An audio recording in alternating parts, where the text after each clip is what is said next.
Hello, everyone. My name is Stanley St. Rose, and today we're going to be talking about 12 Rules for Life, an antidote to chaos, written by Jordan Peterson. Now, before I go into summary analysis of this work, please remember to leave a like, subscribe, and or comment so that the channel can continue to grow.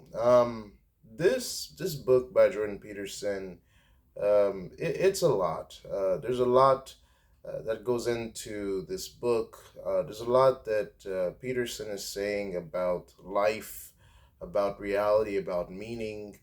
And truly, this book, you can read it for yourself. And when you read it for yourself, depending on where you are in life, it will mean different things to you. From how you look at life, how you define life and how you define the things that take place in life. Um, there's a lot of key central ideas that Peterson talks about. Now, of course, this is a self help book. You have to definitely understand that this book is you're supposed to read it and take these 12 rules, or take these principles and actually apply them to your life. That's why it's a self-help book. And this is not just a book where you read it and then you just then put it down and think that it's a good read.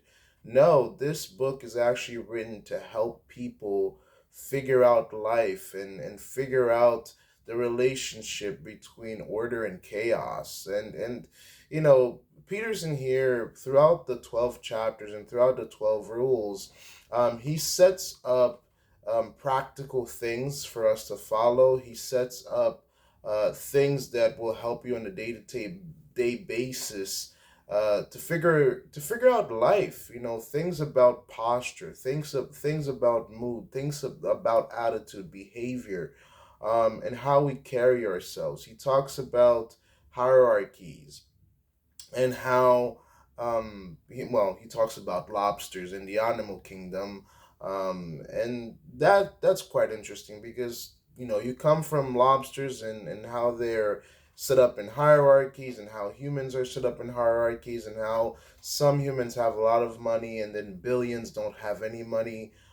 When you look at the world structure, a lot of people have billions and billions. Well, not a lot of people, but a few people, in terms of how the world looks, have lots and lots of money, millions and millions of dollars, or even billions of dollars.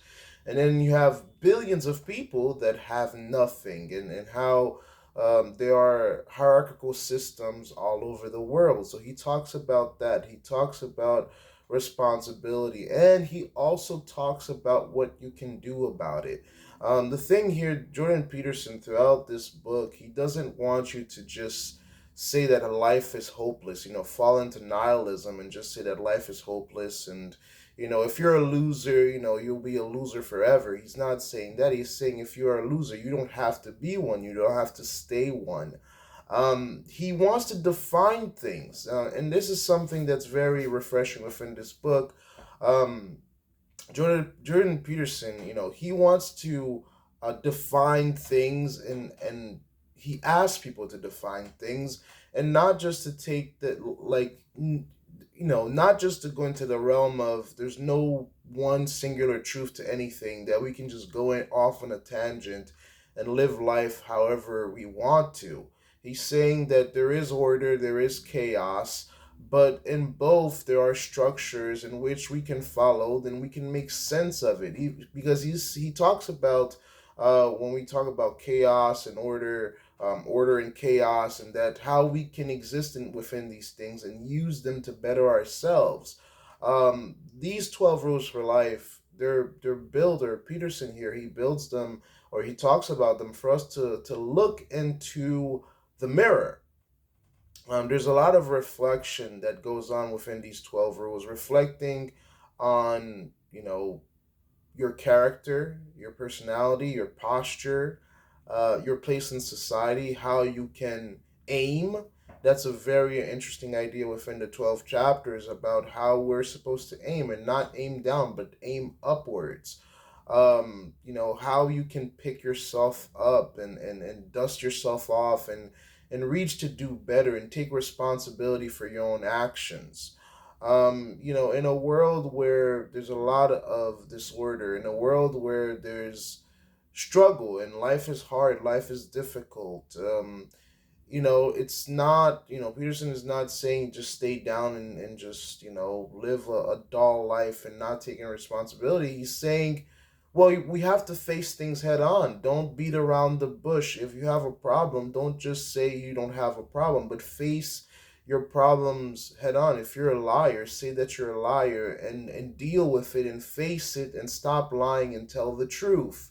If you're weak and lazy, if you have no drive in life, you have to look at yourself in the mirror and say, what am I doing here? Am I going to do something with this life? Am I going to attach some meaning to this life?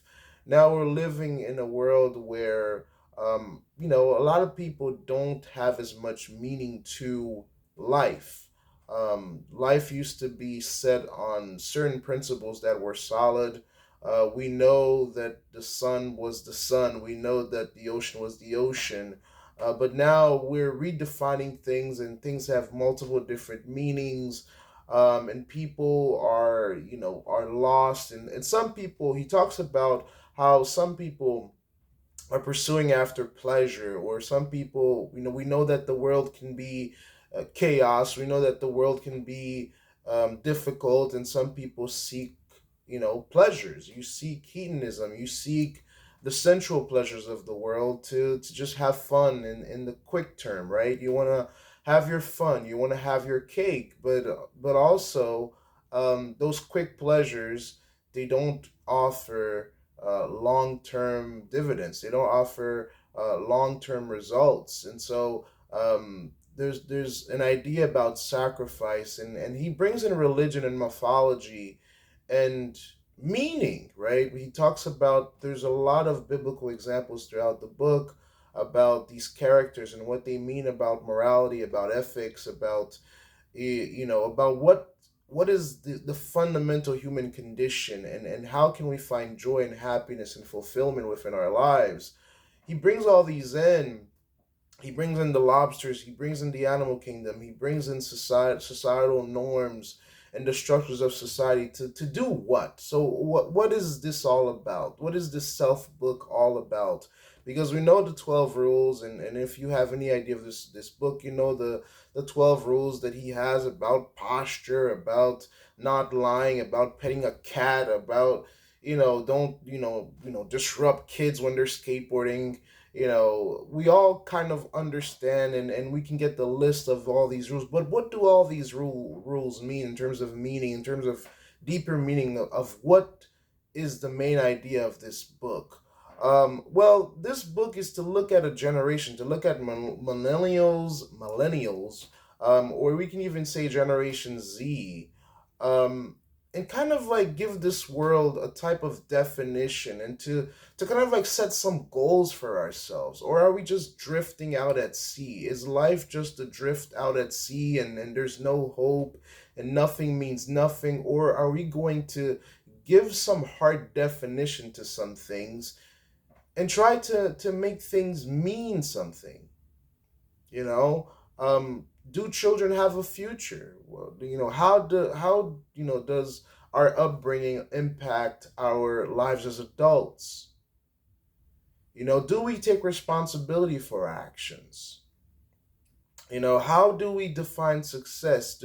He talks about comparisons within this book. He talks about comparisons, how we compare ourselves, how we define meaning. Like, is meaning or is success, do you define it by looking at your peers or comparing yourself to other people to see how successful you are? Because a lot of times people will compare themselves on social media, they'll compare themselves to their peers, to see who's more successful. And if I beat this person, so and so, that means I'm successful. You know, when you read this book, it depends where you are in life, and what you're doing in life. If you're in school, if you're an adult, and you have a whole family, it really depends on how where you are in life and what type of chaos that you're facing. What type of order that you have in life. There's this type of idea that he brings up about kind of having a foot in order and chaos, and navigating both of them at the same time. To know the things you know and to work through the things that you don't know. To be aware that there's a whole world of things that you don't know, but still you're trying to push forward and understanding the world around you, to recognize your faults, to take responsibility for your own imperfection, to recognize that you've fallen from the glory of God. He talks a lot about God here. And this is one thing that makes this book really mind-boggling, is because Jordan Peterson brings a lot of philosophy, and he brings in the Bible. And when he's talking about the Bible, he's talking about these characters that have gone through these you know enormous moral, ethical, spiritual journeys, and there's adventures in their lives, and they're defining their own lives and the lives for their children and their future and their posterity, and to bring meaning into all of that, and to what it means to be human, and what it means to live in a world where we have this human condition, and we're trying to find happiness and joy and hope. So he talks about chaos, our own personal chaos in our lives. The fact that we often blame the world, we blame society, but we always fail to look at ourselves. And there's a lot. You see, this book really helps to understand it as a self-help book. It really pushes you, or even rebukes you, about first to look at yourself, to see, well, do you have your life in order? And if you're in chaos, how are you navigating that chaos? Are you just going through about it like with nihilism, and there's no hope, hopelessness? Or are you taking that chaos and trying to form something out of it? Because he also says that within this chaos, that there's a possibility that you can create something totally new out of the chaos in the world, and maybe set some order. So there's a lot of meaning from the way that you carry yourself, the way that you hold your head up, and carry yourself, literally carry yourself on the street when you're walking or when you're around people, to how your behavior and how your character affects people, how you affect children, how you affect the upbringing of children, and how that will lead to how society is shaped. So these 12 rules, I mean, some rules mean more to some people, and some rules are more practical than others. But ultimately, all of them kind of they serve as a mirror to look at, and to try to understand the world around us, and to kind of get at some productive ways to go about life. Some productive ways to look at ourselves, some efficient ways to bring some meaning to life, and to be successful, and to achieve things for ourselves, whether it is in goals, in aiming for something, some type of achievement, some type of success, some type of betterment of self. You can read this book and say, well, I'm going to change my life, become more productive. um, you know, Maybe I want a family, maybe I want a job, maybe I want a better education, maybe I want to better myself, maybe I want to go on an adventure, maybe I want to define this life and give it some meaning, maybe I want to aim at something. And he's giving us, these rules that will push us forward to achieve these things. I mean, there's nothing more simple than just standing up, your posture. There's nothing more than, I mean, stop lying.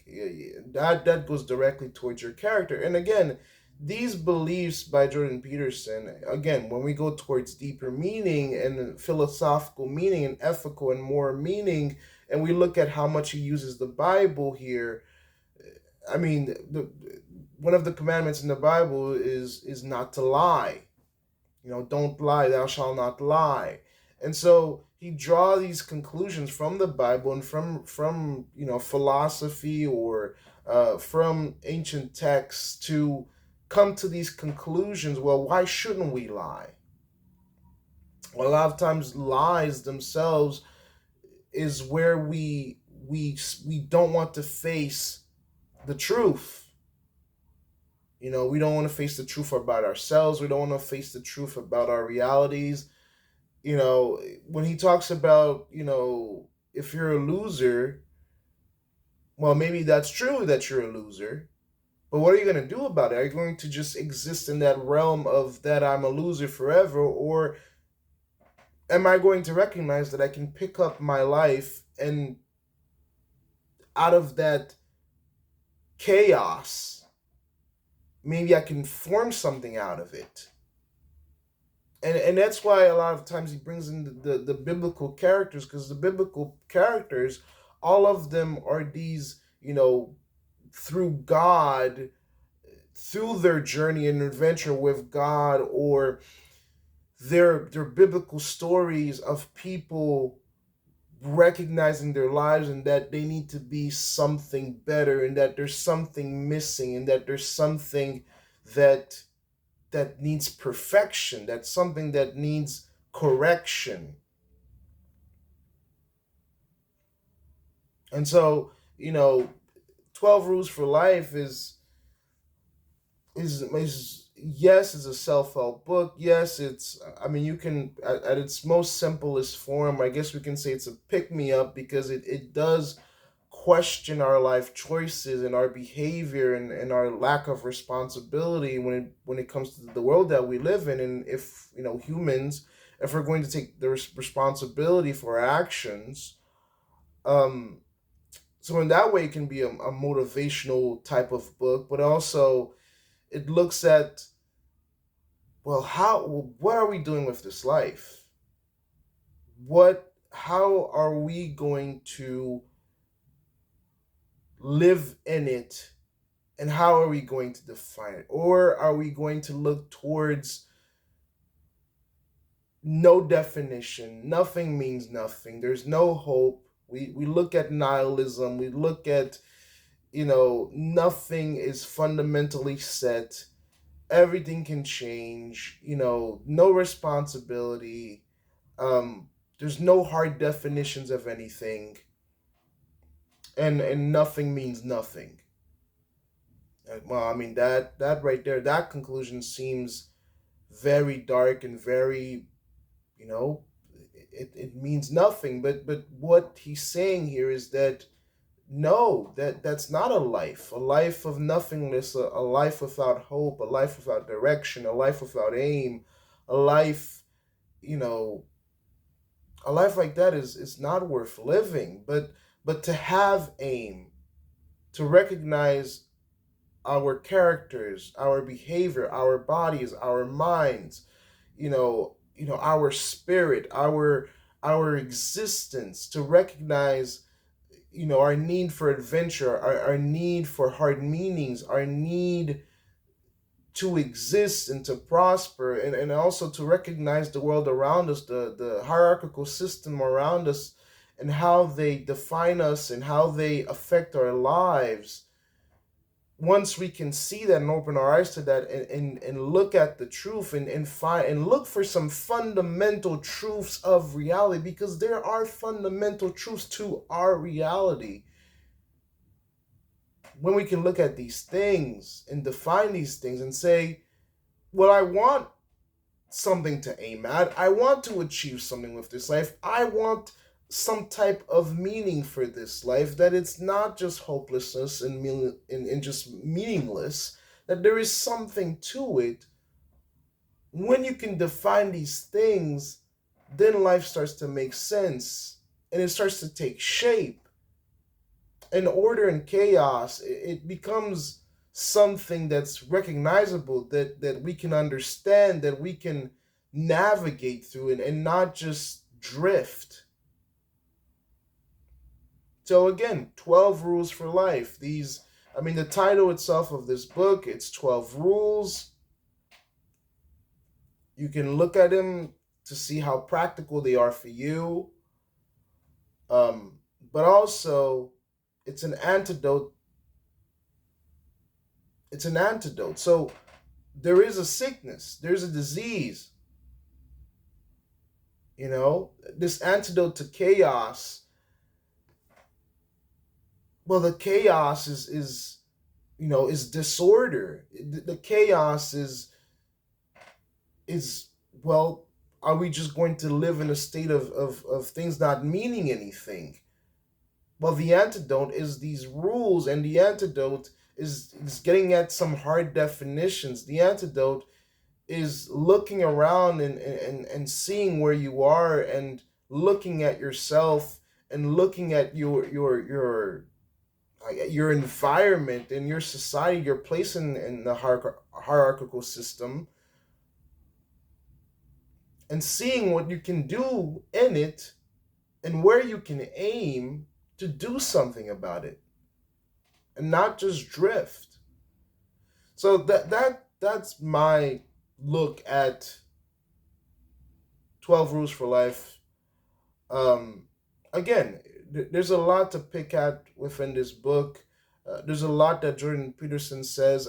From philosophy to religion, to social um, realities, to looking at how the animal kingdom functions, from morality to ethics, um, to looking at the self and defining the self and understanding, you know, our the meaning of our lives, the role of religion, and also the antidotes of religion, because a lot of the antidotes that come out of 12 Rules for Life by Jordan Peterson, these are antidotes that have existed, well, in the Bible for a long time.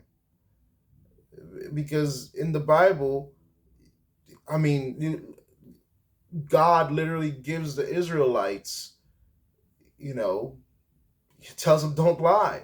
And here Jordan Peterson is like, well, tell the truth, don't lie. Because, just looking at that alone, lying is omission, lying is deception, lying is not facing what's there, lying is rejecting reality, lying is not looking at ourselves, lying is dancing in the dark. So the more we beat around the bush, the more we fail to look at the truth, the more we fail to acknowledge the truth, the more we fail to understand the world around us, and look at ourselves in the mirror, and see the things that are wrong with us, and seeing that we have fallen, that we have sinned, that we have fallen short of the glory of God, to see all of that and to look at it all. It brings you to the point where, well, there's something that has to be done. There has to be more to this life than this, just because most people just accept the idea of, what, I'm going to live my best life, I'm going to, pleasure seek, have my fun, feed my carnal man and enjoy this life, and not define anything. And I think that's seeping into all types of culture, to the point where nothing at this point, where American society is going, where global society is going, there's a push towards nothing has a fundamental definition. Nothing is clear and cut.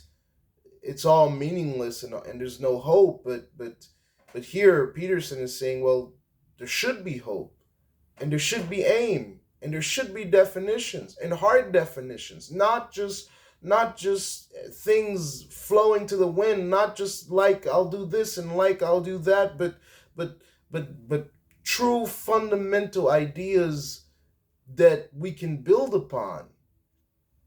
And until we have true fundamental ideas that we can build upon, that we can understand, that where we can aim, I mean, people will just continue drifting, and the more you drift, the more unhappy you become, and the more you live in that chaos, and in a chaos where you can't do anything with. There's a type of chaos that you can be in, and you can take pieces of it, or when you can try to form something out of chaos, or some good can come out of chaos sometimes. But if you can't acknowledge that, if you can't understand that, if you can't look around you, if you can't acknowledge where you are and what you are and what you're doing, well, you're just driftwood. So again, there's a lot in the book. This is just a summary, my analysis of it. I mean, read it for yourself. You will probably find something that directly, um, you know, targets something in your life, in your reality. But again, this book is like a mirror.